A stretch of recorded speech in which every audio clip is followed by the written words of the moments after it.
recipe natin for today is hindi tayo magluluto. Ang gagawin natin ngayon is yung magsasalad tayo. Tuturo ko sa'yo ay kung ano yung Brazilian salad. Kasi ang Brazilian salad dito is pananghalian, hapunan. Dapat meron sila sa hapagkainan. Kasi ito yung salad na simpleng-simple lang siya. Konti lang yung ingredients. Kung ano lang meron kayo dun sa kusina na panimpla is yun na yun. Ganun lang kadali ang salad ng mga Brazilian. Bali dito is may dalawa tayong klase ng lettuce. Kasi ito yung lettuce na karaniwang ginagamit natin, yung kilalang nating lettuce. Tapos ito yung curly lettuce. Kasi nanibago nga ako, dati parang akala ko dati wala to sa Pilipinas. Meron na pala ngayon. Kasi dati ang binibili lang namin, ito lang yung lettuce na to. Walang gagawin natin, syempre isa-separate natin yung mga leaves niya. Yan. Balik kumuha ka lang kung gaano karami yung gusto mong gagawing salad.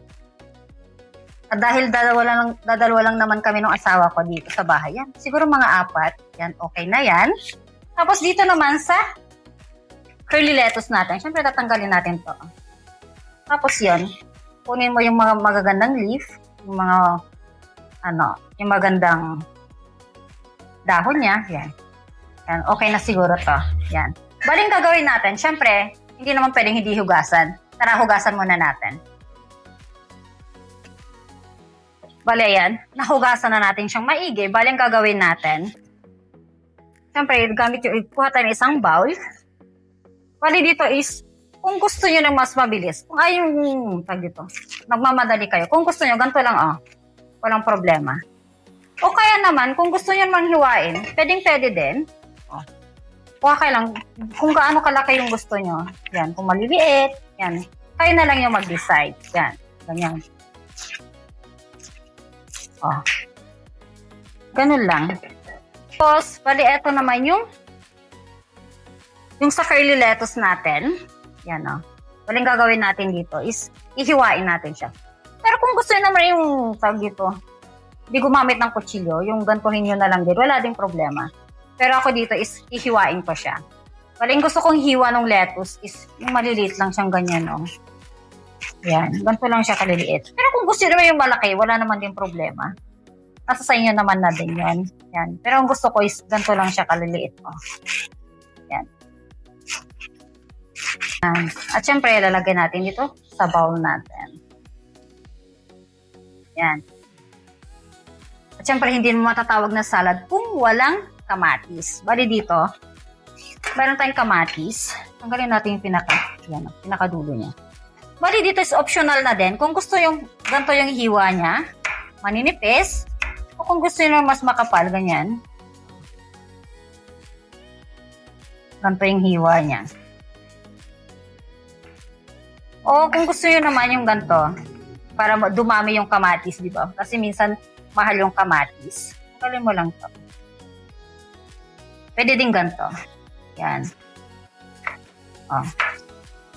Kasi yung mga hiwa naman na is wala namang problema. Basta kayo na lang yung mag-decide kung gaano kalaki, kung paano nyo hiwain. Diba? Okay. At syempre yung sibuyas. Nga pala, yung sibuyas. Para sa akin kasi nung trinay kong gumamit, yung violet na sibuyas, parang masyadong, hindi ko masyadong gusto yung violet na sibuyas sa salad. Mas gusto ko yung bumili kayo yung sibuyas na puti. Tapos at kailangan is yung manipis lang yung hiwa nyo. Kasi pag itong sibuyas, pag tinimplahan natin, alam nyo ba na nagiging manamis-namis yung sibuyas. Pero syempre kailangan is maninipis lang siya. Kung gusto yung pabilog din, o kaya naman kung gusto nyo din, yung dito sa gitna, hiwain nyo sa gitna, ganyan. Wala ding problema. Yan. Nasa sa inyo na lang din yon. Yan. Siguro okay na yan. Yan. Ano yung gagawin natin? Dito sa salad natin. Lagay tayo dito ng kamatis. Yan, Tapos, eto naman yung sa kamatis dito sa isang bowl natin ng salad. Yan. Tapos yun, lagay mo yung sibuyas. Diba? Ganito lang kadali yung gagawin nating salad. Diba? Yung sibuyas. Yan. Masarap kasi pag yung salad na may sibuyas talaga.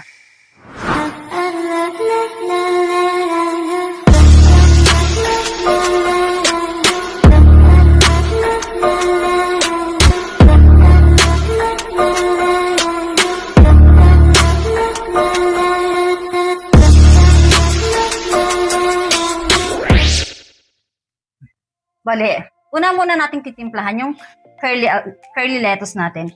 Bale, ang pinaka common lang na salad dito sa Brazil is yung maglalagay sila ng asin. Ito yung pinakasimpleng timpla lang ng salad. Yan. Lagay ng konting asin. Yan.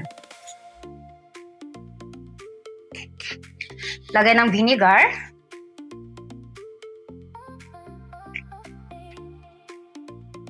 At yung olive oil. Pero syempre, kung walang olive oil, pwede kayong gumamit ng mantika. Yan o. Lagay mo dyan ganyan. Ito yung pinakasimpleng salad na kinakain namin dito sa Brazil. At ang gagawin mo, haluin mo lang, i-mix mo lang siya.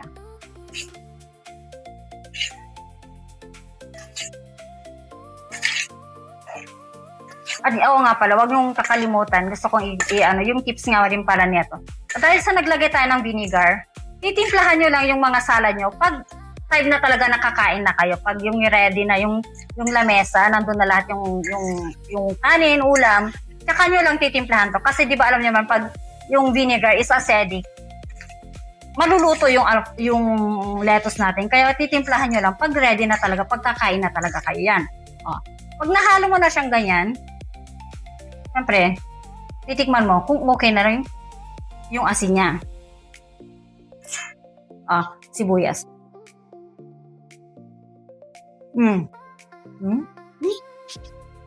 Sarap.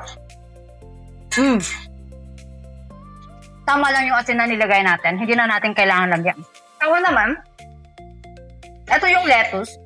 Yung common na lettuce na ginagamit natin. Bale dito, is kung gusto mo mahilig ka sa pamintang durog, pwedeng kayo maglagay yung konti lang. Yan. Siyempre maglalagay ka din ng asin. At dito is gagamit ako ng mantika.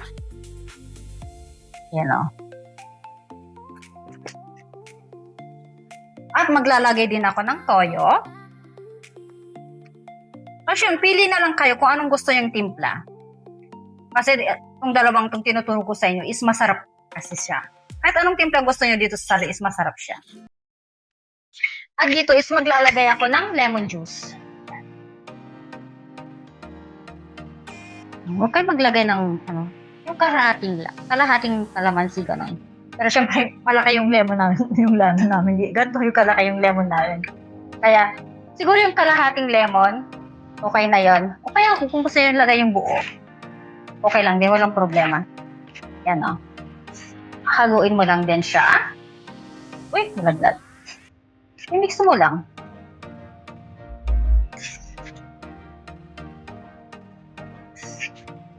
O, ganito lang kadali yung salad natin, di ba? O.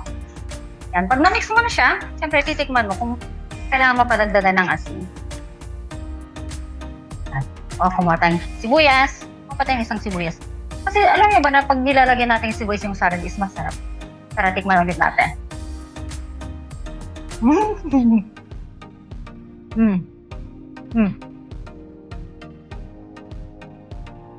Sarap. Ang sarap ng pagka-asim niya. At hindi na rin natin lalagyan ng asin. Tamang-tama rin yung tinta niya. Sarap. Kaya, okay ito pa ako na gumawa ng ganitong salad. Kasi tignan nyo, ang dali-dali niya lang talaga, di ba? Kaya, siyempre, huwag kakalimutan mag-subscribe sa mga videos natin. At siyempre, pa-like na rin sa mga videos natin. At paklik sa notification bell para sa mga susunod na videos natin. Kaya, hanggang dito na lang. Ciao! Okay.